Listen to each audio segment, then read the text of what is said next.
Olá, senhores, vamos à questão número 10 da prova da Escola Naval de 2017. Ela diz assim: a figura acima ilustra um sistema mecânico em equilíbrio estático composto de uma tábua de 5 kg de massa e 6 metros de comprimento articulada em uma de suas extremidades e presa a um cabo na outra. O cabo está estendido na vertical sobre a tábua que está inclinada de 60 graus. Temos um bloco de massa 3 kg na posição indicada na figura, ou seja, a 1 metro do meu cabo, né? Tá, onde está presa a minha tábua. Tá? E sendo assim, qual o módulo em newtons, a direção e o sentido da força que a tábua faz na articulação? Então reparem que ele quer saber o seguinte: a força que a tábua faz na articulação. Eu vou fazer assim desse jeito. Reparem bem. Eu tenho aqui a tábua. Certo, senhores? Reparem que a minha tábua, lógico, né? Não consegui desenhar perfeitamente, mas dá pra gente fazer aqui, né? Um esqueminha legal.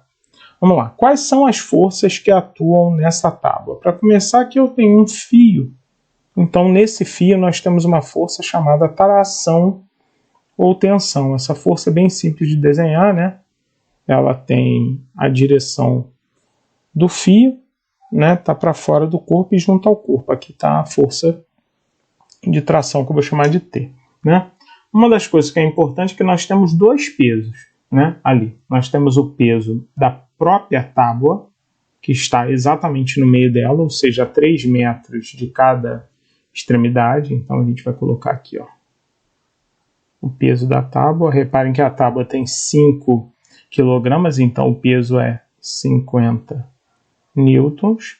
E eu tenho aqui um pezinho, senhores, que tem uma massa de 3 kg, um peso de 30 newtons aqui nesse ponto, a 1 metro dessa extremidade, né? Outra coisa também que é importante, meus amigos, é que eu tenho uma força aqui embaixo. Eu vou supor que, na verdade, a dobradiça, né, nesse ponto ali, a articulação, faça uma força vertical e para cima na tábua. Isso quer dizer que eu já estou supondo que essa força que é feita na tábua, na articulação, será vertical e para baixo, tá? Mas eu ainda não sei, até porque eu vou ter que calcular, né, essa força aqui. Uma das coisas que já dá para a gente determinar aqui é que, como o somatório das forças é igual a zero, então em relação aqui só à linha vertical, só em relação ao eixo Y, tá? Eu só estou trabalhando aqui. Então, senhores, o eixo Y, nós já sabemos uma das coisas que é muito importante. F mais T é igual a 50 mais 30, certo? Isso aqui resolveria a questão tranquilamente, né? Se nós calculássemos a tração. Agora, se nós jogarmos o ponto de equilíbrio aqui em cima, ou seja, no cabo, onde está o cabo, meus amigos, eu acho que vai ficar mais fácil, porque aí nós não temos que trabalhar com o quê? Com a tração, porque se eu fizer assim, ó, somatório dos momentos, né, igual a zero em relação ao cabo, vai ficar mais fácil para mim. Reparem que eu vou ter todas as distâncias aqui em relação à linha perpendicular em cada força. Repare aqui que eu vou puxar cada linha dessa. Então eu vou ter que pegar cada distância dessa aqui. Como o ângulo aqui é de quanto? 60 graus. E a barra toda tem 6 metros, ele fala aí na questão, significa que essa linha aqui é a linha do cosseno, né? Então esse ângulo aqui é 30, oposto ao ângulo de 30, metade da hipotenusa. Logo, essa distância inteira aqui, senhores, vai ser quanto? 3 metros. Correto? Essa distância toda aí equivale a 3 metros. Tá certo? Então, cada uma dessas distâncias aqui vai ter que valer sempre, então, a metade disso aqui, né? Sempre aqui, ó, se o ângulo aqui é de 30, então, logicamente, cada distância dessa é a metade. Reparem que, como o peso da barra está no meio da barra, essa distância aqui vale 1,5. Então, para cá também é 1,5. Outra coisa também que é importante, senhores, é que essa distância aqui ela vale 0,5, já que aquela distância lá em cima vale 1 metro, certo? Então, essa aqui vale 0,5, logo essa distância aqui é 1 metro. Talvez eu nem precise dela para resolver a questão, porque o que eu estou querendo é a força o quê?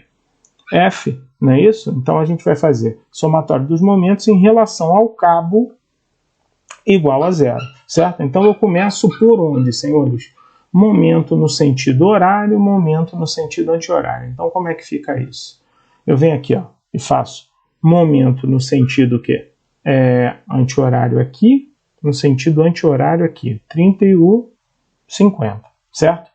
Já o momento no sentido horário, meus amigos, vai ficar para o lado de cá, ó, no caso da força F, ok? Então eu já vou direto, meus amigos, já nos valores, né? Então vamos lá. Qual é a primeira força que eu vou fazer o cálculo? No sentido horário, então vai ficar F vezes a distância perpendicular, a distância que forma ângulo de 90 até o ponto onde está o cabo é 3.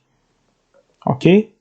Isso tem que ser igual a quem? Bom, agora os momentos no sentido anti-horário. Então vai ficar 50 vezes 1,5. Reparem que 1,5 é a distância de 50 perpendicular até o ponto onde está o cabo. Olha aqui, ó, 50 vezes 1,5. Mais... eu botei metro ali, né? Desculpa, não preciso colocar esse metro. 1,5 mais 30 vezes a distância perpendicular até o ponto onde está o cabo, que é 0,5. Senhores, agora ficou bem fácil, vai ficar assim, ó. 3 vezes F é igual a 50 vezes 1,5, senhores, isso dá 75. Mais 30 dá 15, certo? Então, 3F é igual a quem? 90. Jogo 3 dividindo, logo a força F, senhores, que deu um valor positivo, 30 newtons, como eu supus ali na questão. Mas como essa força F, feita pela dobradiça, né? No caso, a articulação, ela está para cima, eu coloquei vertical para cima, então a força que a tábua faz nesse ponto é vertical e para baixo. Ah, Douglas, agora eu entendi. Você está dizendo que a força feita pela tábua na articulação está. Essa é vertical e para baixo. E foi isso que ele perguntou para mim. Qual é o módulo em newtons, a direção e o sentido da força que a tábua faz na articulação. Então ela é 30, vertical e para baixo. Logo, nosso gabarito, senhores, é a letra E, ok? Um grande abraço, amigos, e até a próxima questão, senhores.